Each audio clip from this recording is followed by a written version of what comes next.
So ngayon po, buksan po natin ating mga Bible dito po sa Joshua chapter 24. Joshua chapter 24, verse number 14 and 15. So po, so once again po, good morning. At maraming salamat. Tayo po bilhin nagkakita-kita.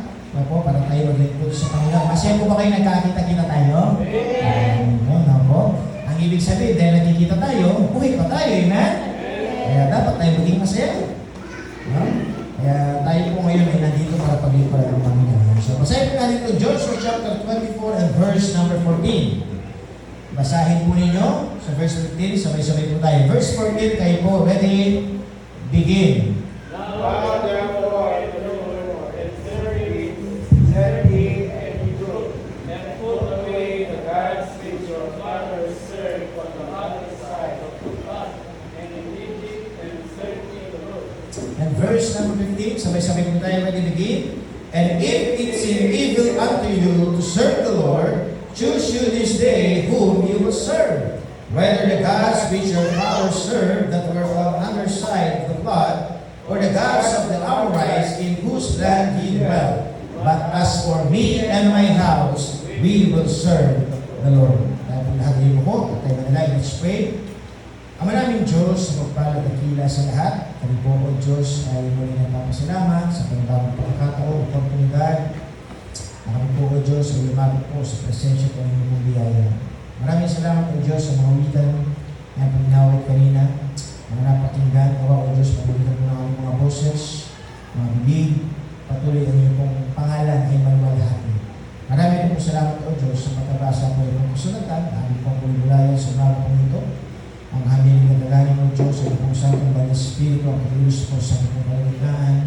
Na ipaunawa, bigyan ng karunungan ang bawat isa upang mabatid po namin o Diyos ang gusto pong ang paunawa sa amin, maging kalakasan po namin sa aming buhay spiritual. Kasapuhin po namin, makita po namin ang inyong pong biyaya at habag sa aming buhay. Pagpalayo niyo po, Diyos, ang mga Sunday School. Makayo po, Diyos, ang mamula sa kanilang ulang edad sa mga sa inyong makulit, magulo. Paralan po namin po, Diyos, meron po silang magagawa sa inyong pong gawain. Sapagkat pwede po silang mahubog para po maglingkod po sila sa inyong pong harapan. Pagpalayo niyo po, Diyos, ay pagpapatuloy. Kung kaya po ang aming kaaway, hindi ko po mabigyan ng katagumpayan sa oras po ito. Ang dalangin sa pangalan ni Jesus. Amen. Amen. Please be seated now. So once again, good morning. At tayo nagpapasalamat sa Diyos pagkat tayo po muli nagkatipon-tipon, nagkasama-sama. Nga po, ako'y masaya. Nakikita ko si Brother Marvin. Marvin. Hira, no? Nga po, kaya gawin tayo na tayo naglilingkod. Masaya sapagkat tayo pinagkakita-kita bilang mga anak ng Diyos na kailangan na tayo po ay naglilingkod sa Kanya. So ngayon mga kapatid, punta po tayo dito sa ating pong pag-aaralan sa umaga po ito. Na po, sa buhay po natin, no po, sabi nga kanina ng awitin, no po, na nandoon ang biyaya ng Diyos, tayo pinalitas sa biyaya, no po, kung titignan natin yung pag-ibig ng Panginoon, kung titignan natin mga kapatid, yung paggabay ng Diyos, kagaya po sa bansang Israel. Na po, yung mga Israelites, na nandun po sila mga kapatid sa lugar po ng Egypt, sila po yung mga alipin ng kanilang buhay magulo, nandun sa pagdurusa, pero minuog ng Panginoon na sila maalis po doon. Na po sa pagkalugkot ng kanilang buhay, maalis sila sa Egypt. Mapunta po sila sa lugar na pangako ng Diyos. Na po, at ginamit po si Moses. Isn't it? Si Moses, anong ginawa? Hinati niya yung dagat. Na po, nauhaw sila, pinainom sila sa pamagitan ng bato. Lumabas yung tubig. Na po, nagutom sila. Ang Diyos nagpaulan na po ng mana. Pagkain ng mga anghel. Could you imagine? Pinakain sila. Sabi ko sa mga kapatid, yung mga mananampalataya that time, na pagkakamat nakikita nila yung biyaya ng Diyos, nakikita nila yung kapangyarihan ng Panginoon, pero dahil sa katigasan ng ulo, na pag dumarating pa rin po yung punto, na anong nangyari? Nakakalimutan nila Diyos. Kaya kung imagine, sabi ko na atin nabasa kanina sa ating scripture reading, dapat maglalakad lang po sila ng 40 days. Kaso po, alam niyo po ba dahil sa katigasan ng ulo? Dahil sa lagi nilang pusong nagre-reklamo sa Diyos, anong ginawa ng Panginoon? Pinalakad po sila ng 40 years. Kung imagine, dapat yung lakad nila para mapunta sa lugar na pangako ng Diyos, 40 days lang. Pero dahil sa katigasan ng ulo, dahil sabihin natin doon sa ayaw nilang pakikinig, yun nga, nakikita nila yung kapangyarihan ng Diyos, pero matigas pa rin sila. Ang ginawa ko ng Panginoon, 40 years sila nagawa. Ang nangyari po doon, pag-ikot-ikot lang sila. Dumating po yung time na wala na po si Moses, ang pumalit po si Joshua. Tapos si Joshua, mga kapatid, nagkaroon po siya ng statement na po, ang sabi dito mga kapatid ni Joshua, dahil yung mga ibang mga tao, yung ibang mga matatanda, ayaw makinig, ayaw sumunod. Tapos sa pamumuno ni Joshua, so ang ginawa po ni Joshua, sabi niya, sige, mamili kayo sa oras na ito. Na po, kaya nga sabi ng Panginoon mga sis, balik mo nga sa verse 14. Sa verse 14, sabi niya, now therefore, fear the Lord. Ito po pananalita ni Joshua. Lahat kayo, sabi niya dito, matakot tayo sa Diyos. Sambahin natin ang Panginoon, sabi niya, serving in sincerity and in truth. Sambahin natin, dapat natin ang Diyos na may sinseridad at katotohanan. Put away the gods which your father served on the other side of the flood and serve in the Lord.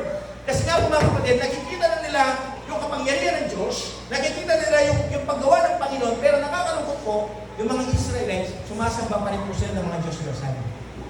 Na po, kasi po ang gusto nila, nakikita nila kanilang pinaglilingkuran. So gumawa po sila ng mga inayuhan. Kaya nga sabi ng mga kapatid, pasilin po yung pananalita ng Joshua, put away the gods. Pasilin po yung word na gods, small g. Pag small g, hindi po yan ang Diyos, mga Diyos-Diyosan. Now po, which your father served on the other side of the flood. Na mga, dati yung mga ninuno, sinasamba nila yan. Pero sabi ng Panginoon, mga kapatid, sabi ni Joshua, serve ye the Lord. Ang kailangan natin paglingkuran, ang buhay na Diyos.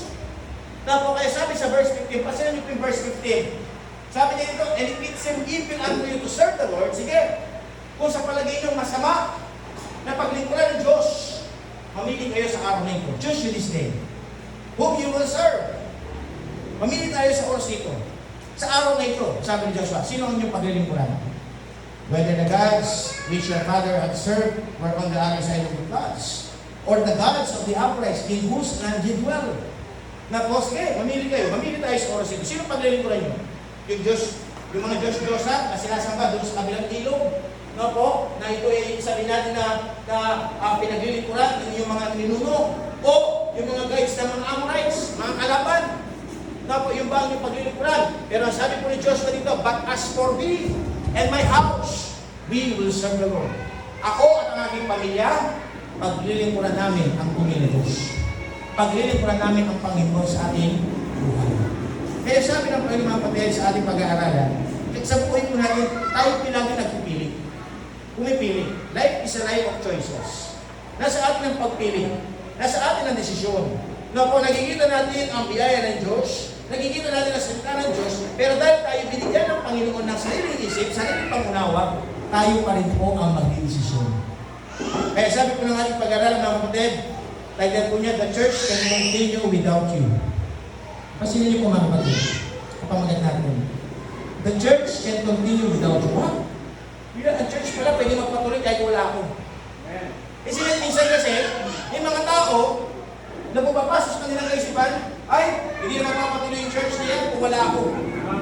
Diba? Ang tanong, paano ba ano ba ang simbahan? Nako, kaya ano ba kapatid, the church can continue without you. Ang church, ang gawain ko lang pwede magpapatuloy kahit wala ka. Kaso, nasabi ko mga kapatid, pero hindi ka magtatagumpay spiritually without the church. Being a Christian, bilang mga anak ng Diyos, ang sabi ng Panginoon, dumarating po sa punto, nung nandoon ang iyong paglilingkod, nandoon ang iyong pagnanais na mapalapit sa Diyos, pero dahil dumating yung mga pagsubok, mga hadlang sa buhay natin, dumarating po yung punto, parang ayaw na natin mag-church.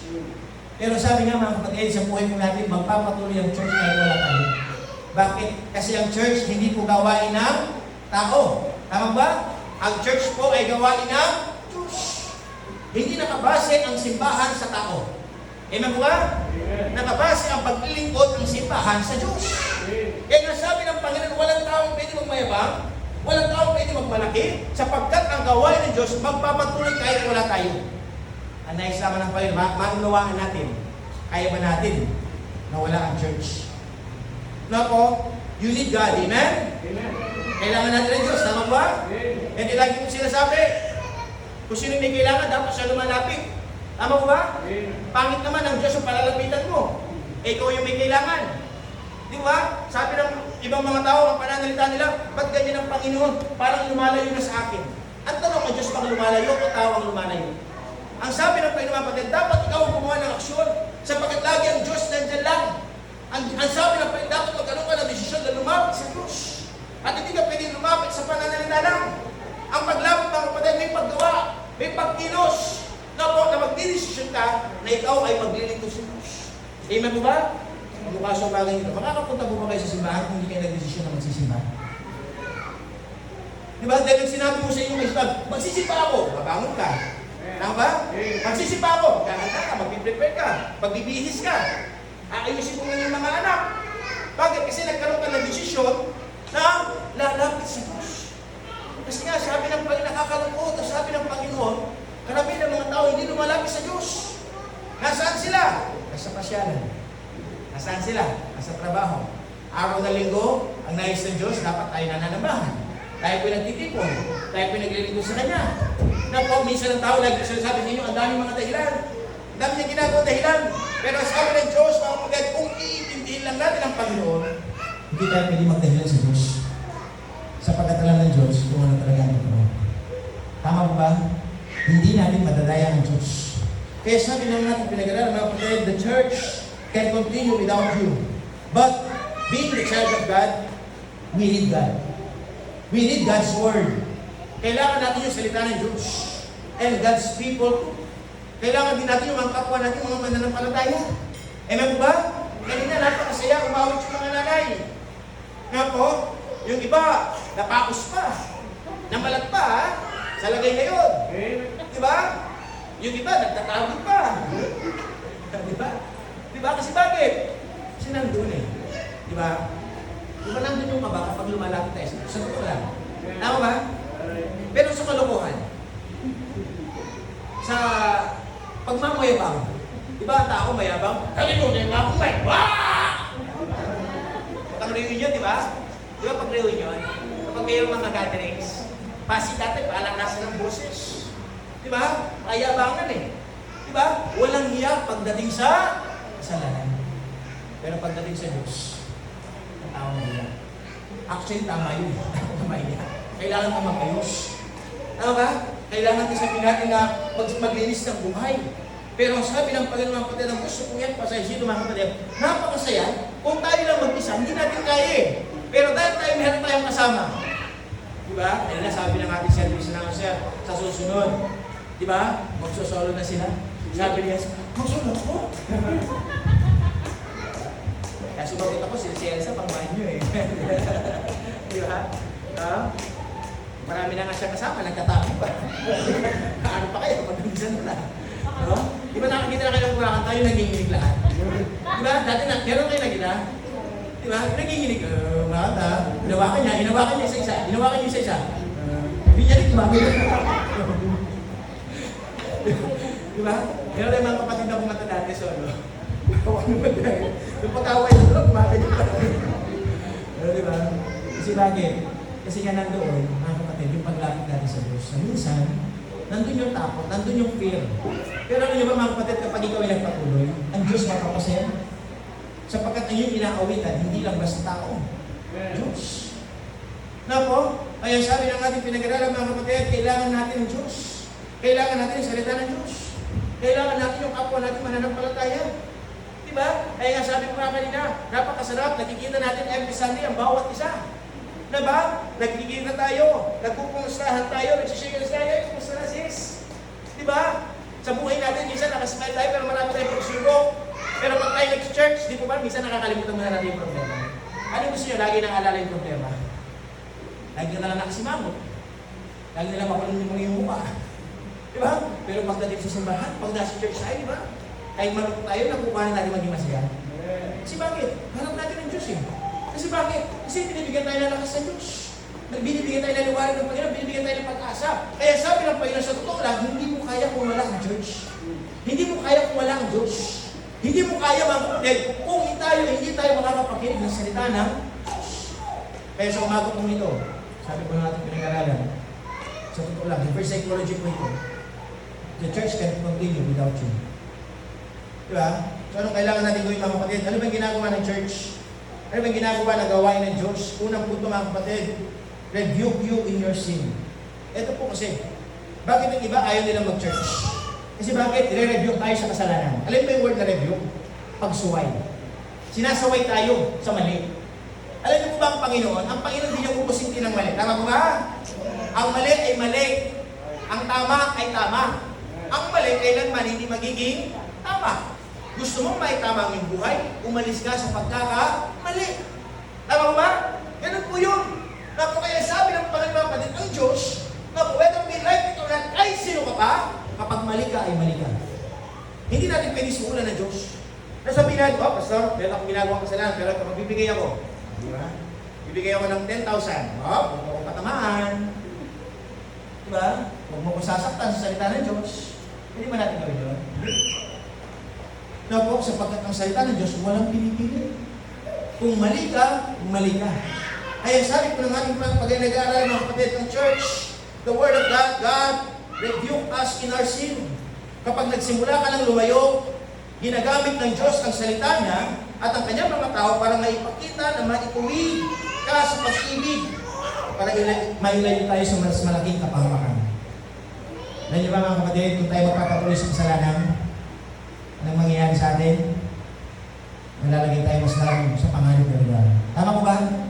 Kung baga sa nandun ka na nga sa mali, tatampisaw ka na sa kasalanan, diba? Kung may lagi ko yung sabi sa inyo, parang kumulo yan, nako, nanong una, nag-enjoy ka, diba?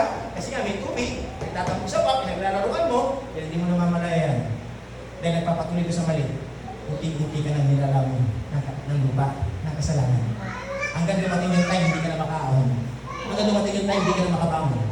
Kaya sabi ng Panginoon mga kapatid, kailangan natin ng Diyos. Kailangan natin ng salita ng Diyos. Kailangan natin ng simbahan. Why? Kasi para patuloy tayo makinig na kanyang salita. Matituwid tayo sa mga kasalanan. E na po ba? Ano gusto nyo napapakinggan? Lagi ka na pinupuri? Ano po? Sinasabihan ka parang baby? Ano po? O sinasabihan yung mali sa buhay mo? Di ba napakaganda sabi ng salita ng Diyos mga kapatid na kailangan natin malaman na mali? Ngayon, may time sa buhay natin, sabi natin, minsan yung prinsipyo natin, sabi natin, ay kapag sinabi ko yung mali, magagalit siya eh. Ayaw ko po nila sasabihin yung mali, para din na siya magalit. Mali po yun. Di ba? Anong ibig sabihin? Kinukonsinti mo siya sa mali. Inahayahan mo siyang malunod. Isn't it? Minsan may panginawa tayo, sinasabi natin, ay pastor, hindi ko inahaya ko na siya mali. Para hindi na lang kami mag-away. Parang ginagawa mo mga kapatid, inahayahan mo siyang malunod. Hinahayaan mo siya mapahamak. Ang sabi ng Panginoon mga kapatid, open rebuke is better than secret love. Ang hayagang pagsaway ay mas matindi pa sa sikretong pag-ibig. At tunay na nagmamahal, nagbabawal. Ewan po ba? Kasi ninyo po yung mga bata ngayon. Minsan, nasabi natin, ay, ako, kung dati ako, lagi akong pinabawal. Lagi akong pinapalo. Diba? Pag ako nagkaroon ng anak, hindi ko na sila papaluin. Hindi ko sila didisiplinahin. Di ba tama? Ganun yung kaisipan ng mga ibang mga magulang. Ay, ano lumaki yung bata? Hindi siya napagalitan, hindi siya napalo. Ano yung paglaki niya? Lumaki siyang jet box. Lumaking laki sa layaw. Lumaking, pasaway. Bakit? Kasi nga, hindi mo siya tinuruan. Hindi mo siya sinuway sa mga bagay na hindi tama. Kaya sabi ng Panginoon mga kapatid, paano malalaman ikaw ay mali? Kailangan mo ang salita ng Diyos. Kasi nga, sabi ng Panginoon mga kapatid, karamihan ng mga tao, akala nila, tama lahat ng kanilang ginagawa. Opo, pero kapag napakinggan mo ang salita ng Diyos, makikita mo yung sarili, mali pala. Opo, kaya yun ang reason, maraming mga tao, ayaw nila mag-church, ayaw nila magsimba, ayaw nila makinig ng Word of God, kasi ayaw nilang bitawan yung kasalanan na ginagawa nila.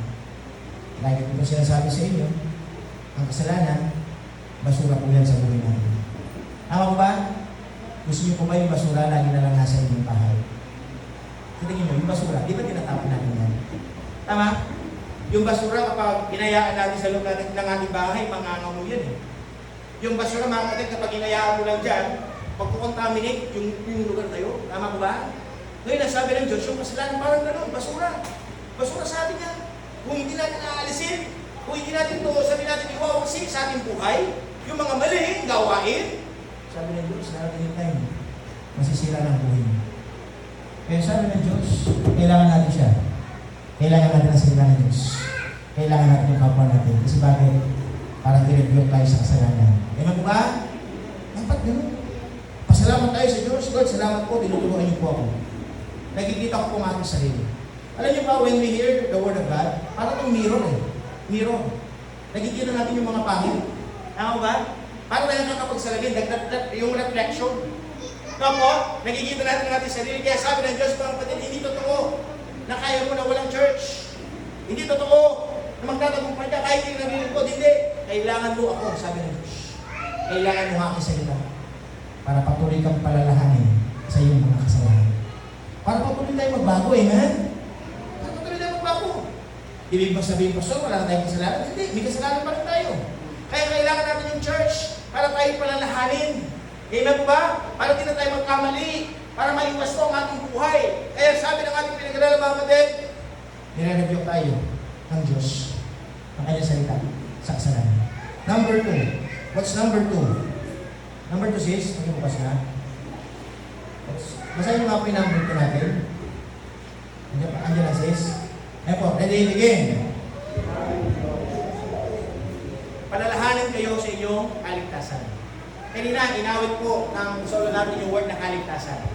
Di po ba? Nasabi ng awit nila yun, hindi ka ba nagtataka? Ikaw ay nabubuhay nandito sa mundo ito. Ikaw po, anong yung kalagayan sa buhay? Minsan nandoon ang kaisipan ng tao magpayaman, mag-aral, magpakabuti, maging tanyag. Pero sabi po ng kanta, dito po sa kanta mga kapatid, darating ng tami kayo mamamatay. Sa kaya pupuntahan yung kaluluwa sa langit o sa impyerno. Sabi ng awit mga kapatid, kahit na ang oras ng kaligtasan, kailangan ka nang pumili. Kailangan mo nang tanggapin ang Panginoon sa iyong puso. Kailangan ka nang magkaroon ng tamang relasyon sa Diyos.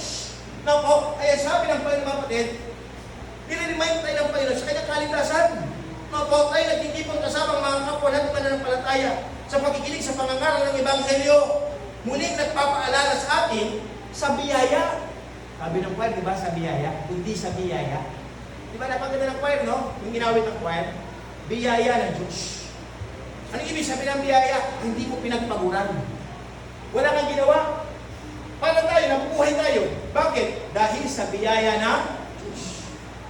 Biyaya ng Diyos, kagustuhan ng Panginoon. Na po, ang sabi ng Panginoon, tayo nagkaroon ng kaligtasan dahil sa biyaya ng Panginoon.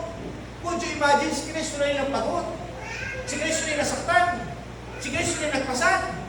Na po, ginawa niya na napako si Bawa ng krus. Anong kailangan gawin na lang ng tao? Maniwala. Anong kailangan gawin ng tao? Magsisi ng kasalanan. Anong kailangan gawin ng tao? Tanggapin si Kristo sa kanyang puso. Saan po kaya natin ito mapapakinggan? Saan po kaya natin ito malalaman? Di po ba sa simbahan? Ewan ba? Kaya sabi ng Diyos, mga kapatid, hindi pwede. No po, na tayo magpatuloy sa buhay na walang church. We need church. Kailangan natin ng simbahan.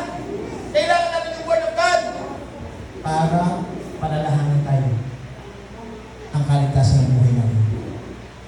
No po, nang sabi ng Panginoon, umiisip lang na po natin ang buhay natin. Could you imagine? Pansinin niyo po mga kapatid. Diligtas ka ng Diyos. Binigyan ka ng panibagong buhay ng Panginoon. Ang buhay natin, sabi ko nga po sa inyo nung una, patapon. Ang buhay natin walang halaga.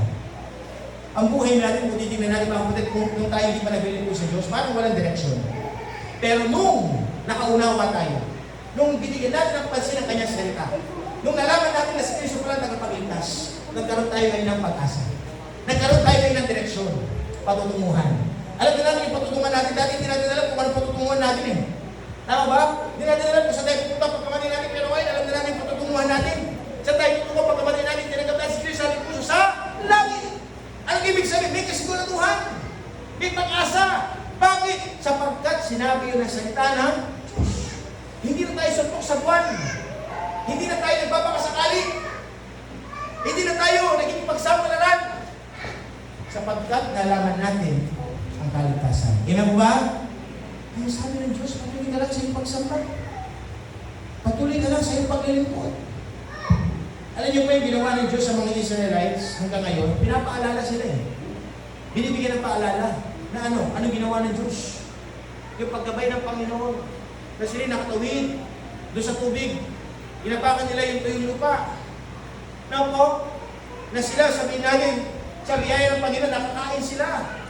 Naging sapat ang biyaya ng Diyos. Nakainom sila ng tubig sa disyerto. Could you imagine? Alam niyo ba sabi ng Bible? Yung paa nila, yung tsinelas nila, sa paglalakad nila ng 40 years, hindi man ako po. Could you imagine, sabi ng Bible, yung mga pangyapak nila, hindi man ako po. Naku, bakit? Kasi pinireserve ng Diyos sa kanilang buhay. Naku, bakit? Kasi nga pinili sila ng Diyos. Sabi ko nga sa inyo mga kapatid, tayo ay pinili ng Panginoon. Pinili ng Panginoon para maglingkod, para may gawin para sa Kanya. Kaya sabi ng Diyos, dapat patuloy ka lang. Patuloy ka lang sa iyong pagsamba. Patuloy ka lang sa iyong paglapit. Patuloy ka lang sa iyong paglilingkod. Naku, alalahanin natin ang kaligtasan ng Diyos. Noong last Sunday, napakinggan natin yung inawit ng mga bata. Diba? Yung Jesus sa krus, ikay namatay, nabuhay muli, para mundo'y iligtas. Can you imagine? Salvation, ang title ng kanta yung salvation. The word salvation sa Tagalog po, kaligtasan. Naliwanag ko ba? Kaya sabi ng Diyos, mga kapatid, sa ating pong paglilingkod, habang tayo nagsasamba, nire-remind tayo ng salita ng Diyos sa kaligtasan. Number 3. Andiyan pa po ba kayo sa amen? Amen. Basta makinig lang po kayo. Napo, yan natin yung mga bata. Ganyan po talaga yung mga bata. Napo, number 3. What's number 3? Basahin nyo nga rin ibigin. Re-energize your soul. The word is energize. Palakasin muli. Basta bakit tayo kailangan palakasin muli yung ating kaluluwa? Kasi po dumarating po sa punto tayo po ay lulupay tayo. Napapagod. Nanghihina. Bakit tayo nanghihina? Dahil sa problema. Bakit tayo nanghihina? Dahil sa pagsubok. Karamdaman. Yung kalooban natin parang hindi na natin kaya. Kaya sabi ng Diyos, mga kapatid, sa totoo lang, hindi natin kaya kung walang church. Bakit? Malulugmok tayo sa problema. Malalagay sa ating kaisipan, wala na tayong pag-asa. Di ba ba? Kaya sabi ng salita ng Diyos, hindi, kailangan mo church. Kailangan mo ako, sabi ng Panginoon, patuloy ka lang lumapit. Kasi bakit? Kasi ako ang pwede magpalakas sa iyo, sabi ng Diyos. Re-energize our soul. Ako, pinapalakas tayo ng Panginoon sa paguran ng buhay. Ang pagsamba at ministeryo ng salita ay muli tayong pupunuin na po ng kagalakan ng kapayapakan at bibigyan tayo ng lakas para mapagtagumpayan yung ating pong mga pinagdadaanan sa buhay. Ako, kaya nga sabi ng Panginoon, mga kapatid, paano ka lalakas? Paano ka tatatag? Paano ka titibay? Isinit kapag nanonood tayo ng mga balita, makikita natin yung mga anumal-dumal na ginagawa ng tao. Kung hindi mo sukat akalain, anak, pinatay ang kanyang tatay. Tama? Na po, magkapatid, nagsaksak. Na po, mga nag-aaral, estudyante, o ito, may nag-graduate ngayon, di ba yung estudyante? Di ba, mga girls? Nagsabutan. Di ba yung sa Galaxia? Di ba? Nagsabutan. Di ba? Binidyo pa. Ako, pinagpas yung ulo sa sahig. Okay, nasa hospital pa. Di ba? Kung di imagine yung mga estudyante gano'n. Di ba tapos yung mga prat, di ba? Yung mga gang-gang. Di ba? Di ba nakita yun sa Facebook yun? Yung pinagsusutok siya. Di ba? Pinapasindi ng sigarilyo. Tapos ayaw niya. Pinagsusutok. Di ba? Pinagbububo. Kung di imagine, isipin niyo mga kapatid, ganun po ang mundo eh. Kung isipin natin, ganun ang kasalanan. Ganun si Satanas. Ang gusto niya, malugpong tayo. Ang gusto niya, manghina ka. Ang gusto niya, mawalan ka ng pag-asa. Kaya nga sabi ng Diyos, mga kapatid, sa buhay natin, bakit ako kailangan patuloy na mag-church? Bakit ako kailangan patuloy na lumapit sa Diyos? Kasi nga sabi ng Panginoon, sa buhay na ito, iba't iba ang ating napapakinggan. Iba't iba ang nangyayari sa ating mga buhay. Iba't iba yung mga pinagdadaanan natin na kung tayo may lalayo sa Diyos, mas lalo tayo manghihina. Anong kagandahan ng cellphone? Maganda nga ito, lubat naman. May purpose ba? Diba wala? Bago nga, lubat naman. Useful ba? Hindi. Tama ba? Ganun ang buhay. Paano ka magiging mahalaga kung mahina ka? Paano malalampasan yung pagsubok? Kung nandun ka, lubog ka sa problema, lubog ka sa yung mga pinagdadaanan sa buhay. Kaya nga sabi ng Diyos, mga kapatid, yun ang reason na dapat lumalapit ka sa Diyos. Yun ang reason na dapat nakikinig ka ng dapat nag-church ka. Amen po ba? Para ikaw ay lumakas. Para ikaw ay yun nga, para energize. Diba? Sabi ko kanina kay Sister Net, ang pangalan ko, Energon. Natuwa siya eh. Siya vitamin. Diba? Pangalan. Energizer. Diba? Minsan tayo naghahanap ng magpapasigla sa atin. Tama ba? Pero yung iba, ito magpapasigla ng buhay natin? Ang Diyos. Di ba yung mga vitamins yun eh? Yes, yung mga vitamins yun, mga supplement. Karagdagan lang. Pero dapat, ang pinaka number 1 energizer natin, ang Diyos. Amen? Lalakas ka dahil sa Diyos. Magtatagumpay ka dahil sa Panginoon. Tama? Kaya sabi ng ating pinag-aralan mga kapatid, sa buhay natin, inuulit ko po, walang halaga ang isang bagay kung wala naman, walang charge, walang buhay, wala. Tama? Kaya sabi ng Diyos, tama? Ang nais ng Panginoon, gusto niya maging mahal kayo. Sa papaanong paraan, patuloy kang ma-energize sa Diyos. Yung mabuhayan ka ng dugo, yung mabuhayan ka ng kaisipan. Di ba kapag tayo nakakapagin ng Word of God na mabuhayan tayo, lumalakas ang loob natin. Bakit? Kasi nakikita natin, may Diyos pa lang. May Diyos pa lang pwede tumulong. Bisan lugmok tayo sa karamdaman, para bang wala na pag-asa, hindi na ako gagaling, para mamalapit na ako mamatay. Pero kapag nalaman natin yung pag-ibig ng Panginoon, kapag nalaman natin na ang Diyos ang may hawak ng buhay natin, magkakaroon tayo ng pag-asa. Ito palang kailangan kong gawin. Magtiwala ako sa Diyos. Maglipot ako sa Panginoon. Diba? Mamamatay naman tayo lahat. Pero magandang mamatay, naglilingkod sa Diyos. Diba? Yung mamamatay din naman tayo, mamatay na tayo maglilingkod sa Diyos. Kasi yung iba sabi na, ay matay na ako muli, magpakasasa na ako ngayon. Diba? Magpakabangag na eh. Sa mali. Diba? Mali. Nabuhay ka na rin sa mundo ito, ginawa mo pang mali ang iyong buhay. Tanungin ko po kayo sa bagay ito. Ano gusto nyo gawin sa inyong buhay? Mamuhay kayo sa mali o mamuhay kayo sa tama? Wala akong kausap. Ano pong gusto ninyo? Mamuhay kayo sa mali o mamuhay kayo sa tama? Mamuhay sa tama? Mark, may gusto mo? Ha? May tama ka! Tama po ba yan? Kaya sa buhay natin mga kapatid, sabi ng ating pinag-aralan ng Diyos, ating ginagawa niyo, re-energize our soul. Pinapalakas tayo ng ating kaluluwa. Pinapalakas yung ating isip. Pinapalakas tayo mga kapatid sa pinagdadaanan natin sa buhay. Sino ba dito yung walang pinagdadaanan? Ano yung po? Ayaw ko, pastor, wala akong problema. Ang ganda ng buhay. Wala akong kailangan. Sino yung ganyan? Parang nasa langit kasi eh. Wala siyang problema. Wala siyang kailangan. Di ba? Di ba lahat tayo may pinagdadaanan? Tama ko ba? Tatanungin ko nga kayo, dami yung pagdadaanan eh. Di ba? Baka hindi lang luha yung tutulog. Kasama na yung sipo. Kasama pa yun dito. Halo-halo na. Di ba? Kasi bakit? Di ba? Kung iisipin natin yung problema, ang dami natin pinagdadaanan. Minsan mapapayak tayo. Bakit? Kasi nga, dahil sa tindi ng ating pinagdadaanan. Pero bakit nakukuha pa natin maging masaya? Bakit nalalampasan natin? Bakit? Kasi nga, pinapalakas tayo ng Diyos. Eh, sabi ng Diyos, patuloy ka lang punta sa church. Isip ka. Kaya kung imagine yung Sunday sa isang buwan, sa isang buwan, ilan yung araw? 30, tama? Or 31. Tama? Ilan yung Sunday? 4 lang. 4 lang, kung imagine. Versus mo doon sa 30. 4 lang yung kailangan. Ako, kaya sabi ng Diyos, yung 4 na yun, huwag mo nang ipagkain sa Diyos. Amen? Dapat every Sunday, bigyan natin sa Diyos. Kung namin dahilan yung labahan.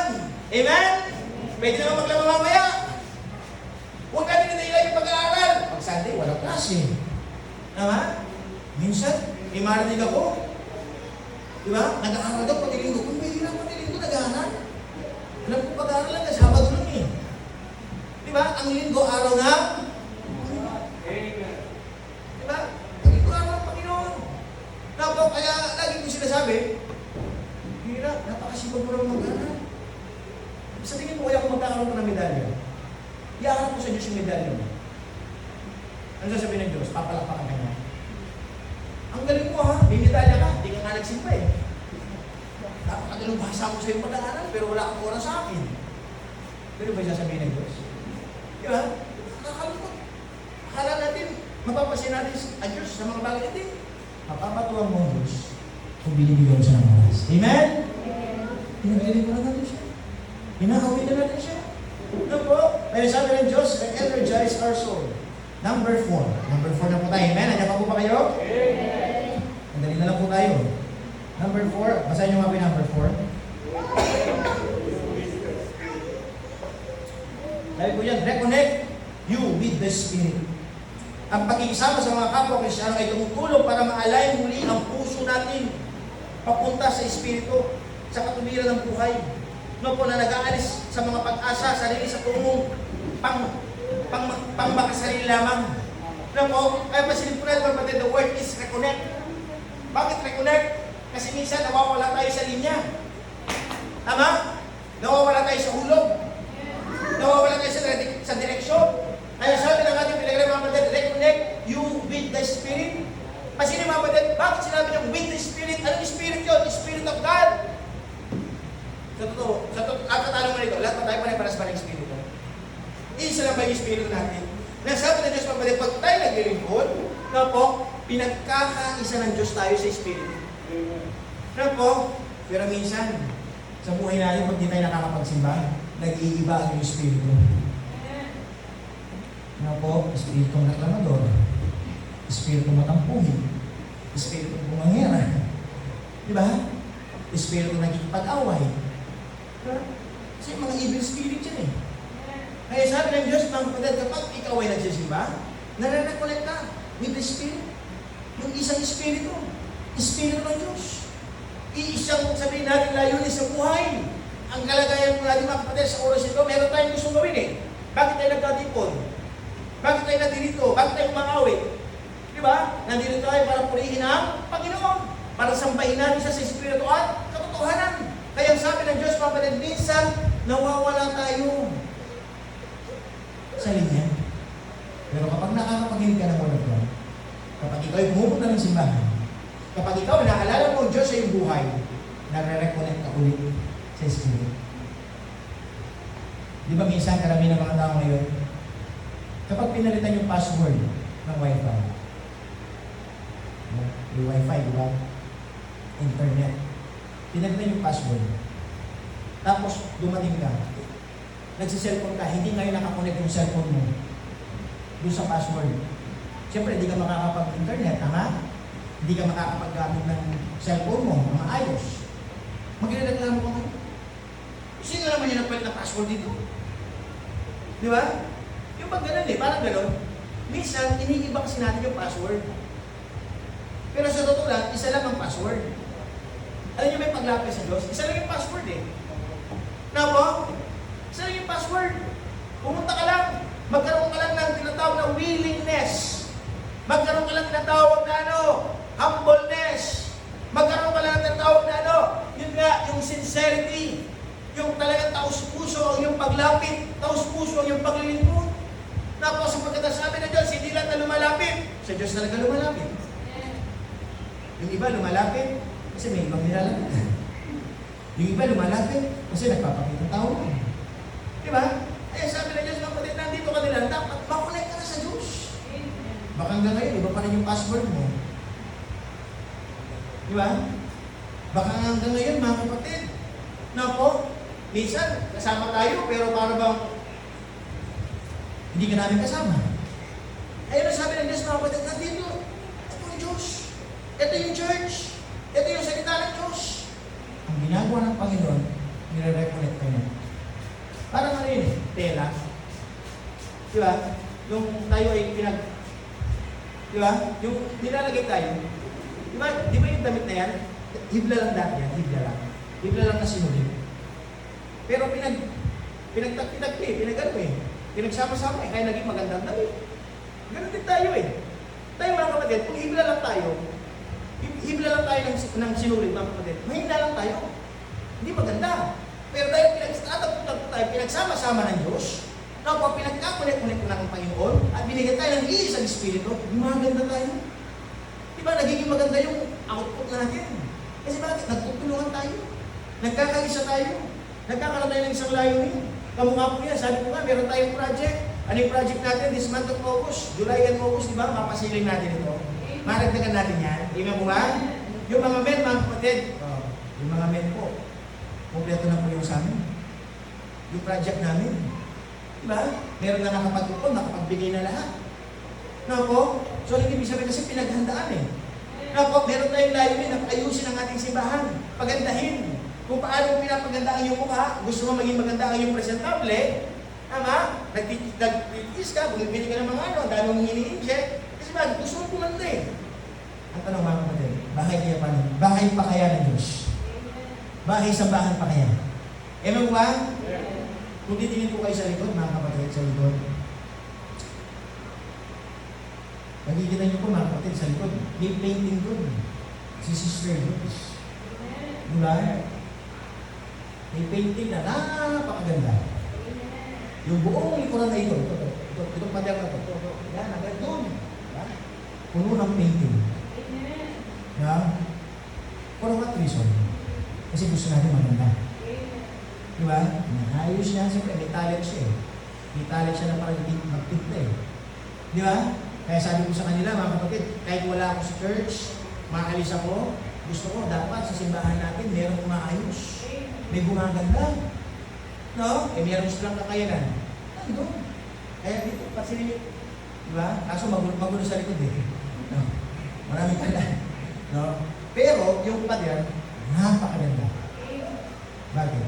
Kasi nga, nare-reconnect tayo ng Diyos. Binibigyan tayo ng isang siguro.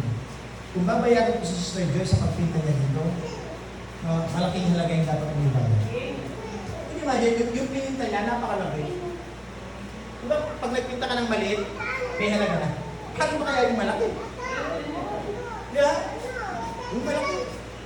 Kaya nga, nandun mga kapatid, nandun tayo sa tinatawag ng iisang nilayunin para maitaas ang pangalan ng Diyos. Para meron tayong mapatunayan. Para meron tayong masabi, Lord, nagawa ko ito dahil po sa inyo. Na po, gagawin ko ito para sa inyo. May mga hadikain kami na gawin sa simbahan para po sa inyo. Lahat ito, gagawin ko para sa inyo. Ang ibig sabihin, kakaroon ka ng case pa na yun, bakit? Kasi nag-church ka.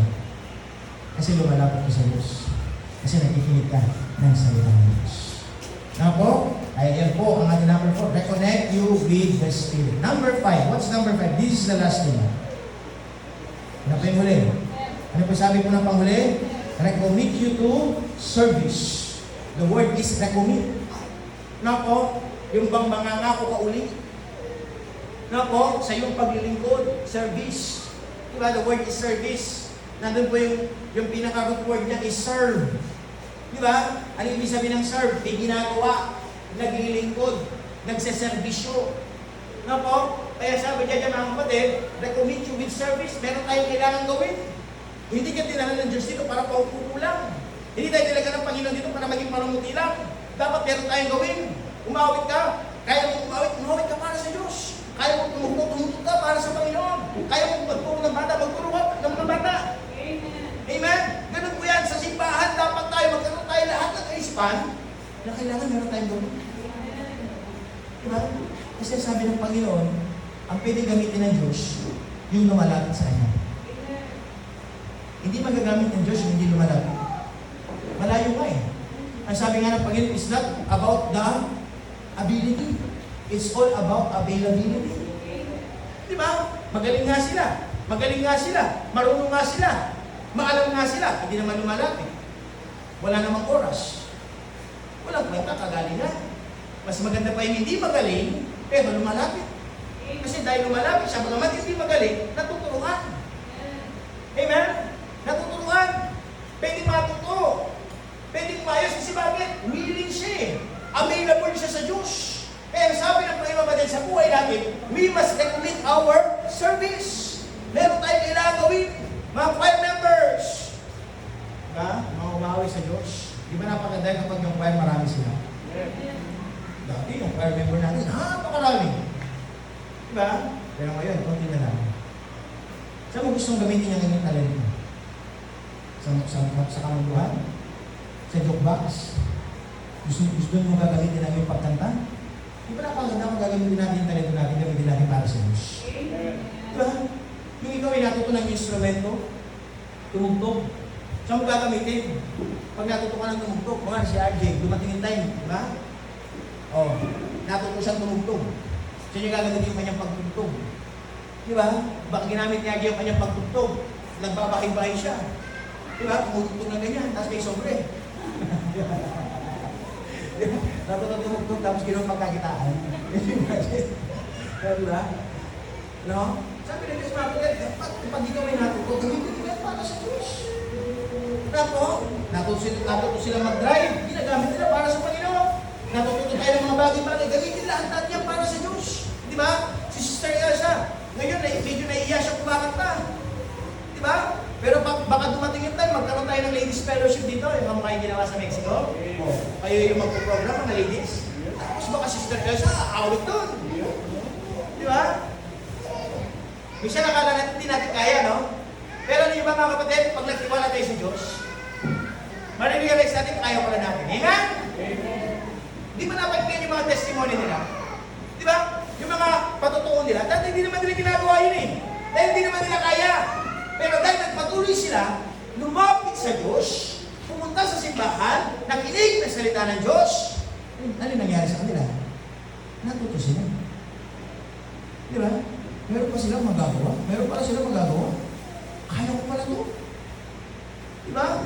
Kunwari si Nanay Julie, darating yung tayo, mapapagigyan natin, aawit mag-isa. Aawakan niyo yung mic. Sabi niya, aawit mo para sa Panginoon. Diba? Anto, nag-imposible po ba yun? Hindi imposible. Bakit? Kasi nga, meron tayong kaya gawin. Si Brother Emerson, nung dati, kaya niya bang umawit mag-isa? Hindi naman. Lahat naman tayo may hinang loob eh. Lahat naman tayo nahihiya tayo eh. Tama? Pero, kapag tayo mga kapatid, lumakas tayo sa Diyos. Lumakas si Adi, di ba? Makakawin ka. Diba? Diba? Diba? Dati hindi naman siya ganyan eh. Pero bakit? Kasi nga, naunawaan niya, meron pala siyang dapat gawin. May service pala siya. Diba? May service pala siya, meron pala dapat ipaglingkod, ipaggawa. Napo, kaya sabi ng Diyos, kapatid, commit your service to God. Napo, sabi nga dyan dito mga kapatid, yung pinakauli natin phrase. Na gusto ko makita po natin, don't just attend service. Huwag lang tayo basta magsimba. Serve the attendance. Maglingkod ka. Dahil nandiyan ka. Amen? Ulit-ulit mga kapatid. Nga po, don't just attend service. Huwag ka lang basta magsimba. Dahil nandiyan ka, magsimba ka talaga. Amen? Hindi tayo parang eskwela na sinasabi natin, oh, present. Hindi ganoon. Amen? Hindi ganoon. Hindi yun ang gusto ng Diyos eh. Ang gusto ng Panginoon, nandito ka na lang, maglingkod ka talaga. Kumawit ka. Namnamin mo, intindihin mo yung salita ng Diyos. Para ikaw ay lumakas, para ikaw ay tumatag, para ikaw ay magkaroon ng tinatawag na yung bang paglabong spiritual. Yung bang tinatawag natin pag ikaw ay tumatag. Na po, kaya sabi ng ating pinag-aralan mga kapatid, sa totoo lang, the church will continue without you. Pwede magpatuloy yung church kahit wala. Kailan yung sinasabi mga kapatid, hindi tayo pwede magmayroon. Hindi tayo pwede magmalaki. Sino ba naman tayo? Maghihina tayo kung walang simbahan. Tama ba? Maghihina tayo kung walang Diyos. Hindi natin makakayanan. Malulugmok tayo sa pagkakamali. Papapasubo tayo sa kasalanan. Kaya sabi ng Panginoon, patuloy ka lang lumapit. Amen? Dumating man yung time, tayo magkamali. Madapaman tayo, matuto tayo lumangon. Amen? Huwag tayo parang bata na dapa, nanatili sa pagkadapa. Dapat matuto kang tumayo. Matuto kang humingi ng tawad. Amen? Yung iba, ayaw nilang humingi ng, ay, yung tatapilan niya, umaya, sorry. Kasi siya balik ng ginag. Di ba? Yung mga tao ganyan eh, lumatigas siya. Ang tanong, sa umaga po nito, pwede ba tayo magmatigasan sa Diyos? Sabi nga, yung Apostle Paul, di ba? Si Apostle Pablo, inuusig niya yung mga mananampalataya. Ano sabi ng Diyos? Pablo, sabi niya, napakahirap na bagay. Ano po, na ang tao, sisipain niya yung matulis na bagay. Parang ganun eh, pag kinakalaban ng Diyos. Di ba? Parang ganun eh, kapag umihiwalay ka sa Diyos. Ano pa, parang sinasaktan ng iyong sarili. Mas lalo kang manghihina. Bakit? Kasi nga tayo nabubuhay dahil sa Diyos. Meron ka ng mga bagay-bagay dahil sa Panginoon. Nakapagpatuloy ka, may tagumpay ka, may trabaho ka, may business ka. Hindi dahil sa iyo yan, dahil sa Diyos yan. Amen mo ba? Hindi dahil magaling ka, hindi. Dahil lahat yan sa Diyos. Kaya sabi ng Panginoon, huwag na huwag mong aalisin ng Diyos. Huwag mong aalisin ang salita niya. Huwag mong aalisin ang kanyang simbahan. Patuloy ka lang sa ipag sa mga. Huwag na huwag malagay sa ating kaisipan. Huwag di ako magsimba, okay lang. Hindi ako mag-church, okay lang. Hindi po okay. Bakit? Manihina ka. Basta nalulong ka ng buhay. Sabi ng Panginoon, sa totoo lang, tayo po, bilang tao, mga maglingkod ng Diyos, replaceable tayo. Pwede tayong palitan kahit anong oras. Kapag nag-iba yung puso natin, nag-iba yung isipan natin sa Diyos, pwede kang palitan ng Diyos. Kaya sabi na pwede mong malaki. Ano po? Kaya sabi ng Panginoon, ang kagandahan dapat, magpatuloy ka lang. Magpatuloy ka lumapit. Magpatuloy ka hawakan mo ang salita ng Diyos. Magpatuloy ka itaas mo ang Diyos sa iyong buhay. Magpatuloy ka na awitan ang Panginoon. At magpatuloy ka, yan ang kapang gagawin para sa Diyos. Amen mo ba? Kaya sana po, sa ganitong paalala, nakita natin ang ating salita. Tayong lahat ito may resource na Diyos. Sige po, tayo lang lahat. Let's bow our head. Close your eyes. Tayo may magdinahilay sa umaga po nito. Sabi ng Panginoon, minsan, pumapasok sa ating kaisipan ang kayabang. Pumapasok sa ating kaisipan ang pagmamapuri sa ating sarili. At dumarating ang punto na sinasabi natin, okay lang kahit hindi ako mag-church. Okay lang kahit hindi ako magsimba. Okay lang. Ay hindi ako lumapit sa Diyos. Sabi ng Panginoon, magpapatuloy ang kanyang gawain kahit wala ka. Pero nakakalungkot ang sabi ng Diyos. Dahil umiwalay ka, dahil huminto ka, dahil tumalikod ka sa paglapit sa Diyos, yung sabi ng Panginoon, manghihina ka. Mas lalong hihirap. Mas lalong gugulo. Mas lalong mawawala ka ng pag-asa. Kaya sabi ng Panginoon, itong aking salita para ikaw ay patuloy na palalahanin.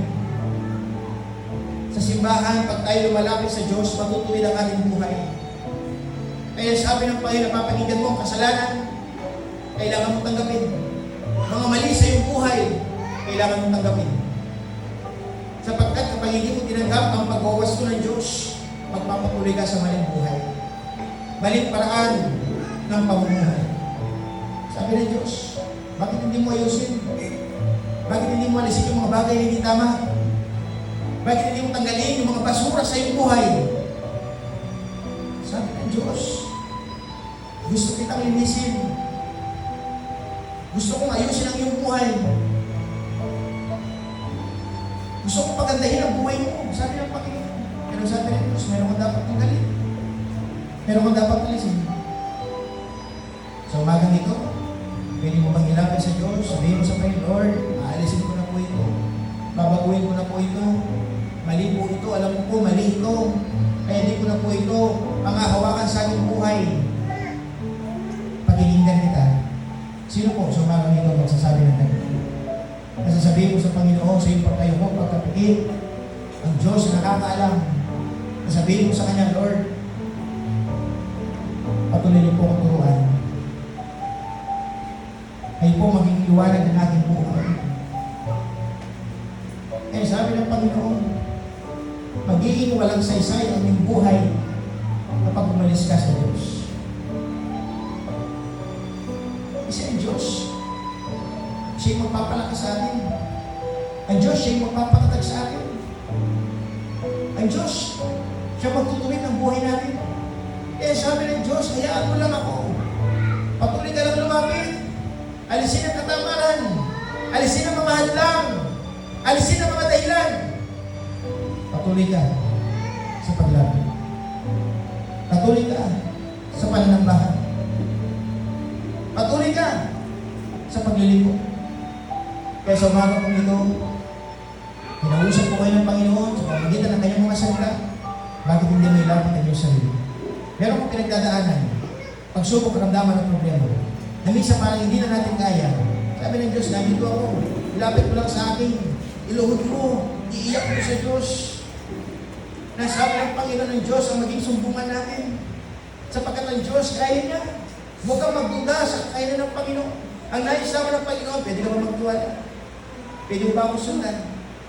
Pwede mo ba na ilapit lahat ng mga bagay mo? Sa iyong pagkayo mo, pagkapituhin, ilapit mo ang iyong nanay, ang iyong tatay, ang iyong lola, ang iyong lolo, ang iyong mga anak, ang iyong asawa. Ilapit mo sila sa Diyos. Kailangan natin ang panalangin. Panalangin natin ang bawat isa. Binalangin natin ang simbahan natin. Ipanalangin natin yung mga dapat pa natin gawin sa kanyang gawain. Kaya patuloy po tayo manalangin. So mga po, ang maraming Diyos sa hila sa lahat. Kami po o Diyos ay nagpupulit at nagpapasalamat. Napatuloy po ang iyong mga salita ay nahayag po sa aming palagay. Nandalangin po namin po Diyos na patuloy kayo po mauna sa amin. Nagbigay po ko Diyos sa tamang puso, tamang kaisipan. Na maunawahan po namin ang iyong mga salita. Yes, Lord. Ang gawain po ninyo magpapatuloy kahit wala man mo. Pero nakakalungkot po. Kung kami aalis, kung kami tatalikod, kung kami hindi nalalapit sa inyo, mas lalo magiging magulo ang aming buhay. Mas lalo po kami mapapahamak. Mas lalo malalagay sa alanganin ang aming mga buhay. Sapagkat nandiyan po ang aming kaaway para kami sirain, para kami ay talunin sa buhay. Nawa o Diyos, patuloy po namin kayo piliin. Patuloy po namin kayo o Diyos paglingkuran. Bagamat masakit ang iyong mga salita, ito po ang ikatutuwid ng aming mga buhay. Kaya dalangin po Lord, patuloy, magkaroon po kami ng tamang puso, tamang kaisipan, na kayo ang aming piliin, kayo ang aming purihin. Kayo po o Diyos ang aming sandalan sa buhay namin. Kayo o Diyos, ang patuloy po namin hawakan. Bumitaw po kami sa mga kasalanan. Bumitaw po kami sa mga pagkakamali. At kayo po o Diyos, ang aming dadalhin na hawakan sa aming mga buhay. Kaya Lord, tulungan niyo po ang bawat isa. Sa sarili po namin, hindi po namin kaya. Pero kung kayo ang kikilos, kung kayo ang mamumuna, alam po namin Lord, na pwede niyo po ayusin ang magulo po namin buhay. Pwede niyo pong iangat ang aming mga buhay. Kaya Lord, aming hiling at dalangin ang inyong pong pangunguna at patnubay sa buhay po ng bawat isa. So umaga po ito, patuloy po nilalapit mga nanay, tatay, lolo, lola. Hindi po silang patuloy na pangunahan, bigyan ng kalakasan. Nagalingan mo Diyos sa kanilang mga karamdaman. Ano man po ang kanilang mga pagsubok na dinadanas. Na sana po kayo po magbigay ng liwanag. Yung mga trabaho, bigyan niyo po ng mga trabaho, mga business, palabuhin niyo po Lord, na sana po matususan po yung mga ngailangan sa pang-araw-araw. Bless you po Lord, na bawat mga young people, mga kabataan, mga anak, ng aming simbahan, na patuloy niyo po nawa o Diyos, ayusin ang kanilang buhay, maalis sa katigasan ng ulo, matutong makinig, maalis sa masamang gawain, dalangin po o Diyos sa kanilang buhay, ipagamit po nila sa inyong pumahalapaw. Lord, bless you po Lord. Lahat po Diyos, ang aming mga bisita sa oras po dito. Sana po, patuloy po ngayon maunawaan, kaya po ang halaga ang ganito klaseng paglilingkod. Hindi ito pagtitipon ng tao, hindi pagtitipon para po sa inyong kapurihan. Kaya Lord, patuloy binabalik po namin lahat ng papuri at pasasalamat sa inyo pong pangalan. Ito po ang aming dalangin. Pinili po namin sa matamis na pangalan po ng aming Panginoong Jesus. Amen and amen. Amen. To God be the glory. For the word of God. Sana po, patuloy po tayo sa ating pagsamba. Pagpili po sa Panginoon. Ako, at ang pagkakama ng buhay. Nandito po tayo sa month of August. Ako, today is August. Anong August na tayo ngayon? 10. August 10. Ako, yung mga colleges natin sa PSU. May pasok na yan. Diba? Kailan yung pasok ng census?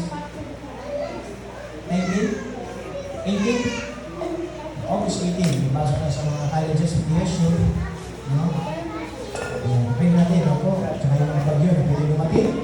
Kasama rin po natin sa panalangin, ito natin malagpasan. Opo, at 1 week na naman po ang lilipas. No? Ang mahalaga ay tayo po ay nakakapagpatuloy sa biyaya ng Panginoon. Tuloy lang po tayo sa ating pagsamba. Brother Mark, bigyan mo ang yung sinusulat ko. So, yung announcement mo natin, no? Yung pang-announcement natin.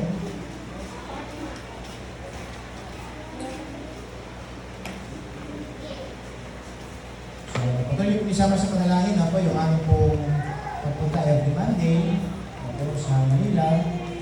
No? Sa ating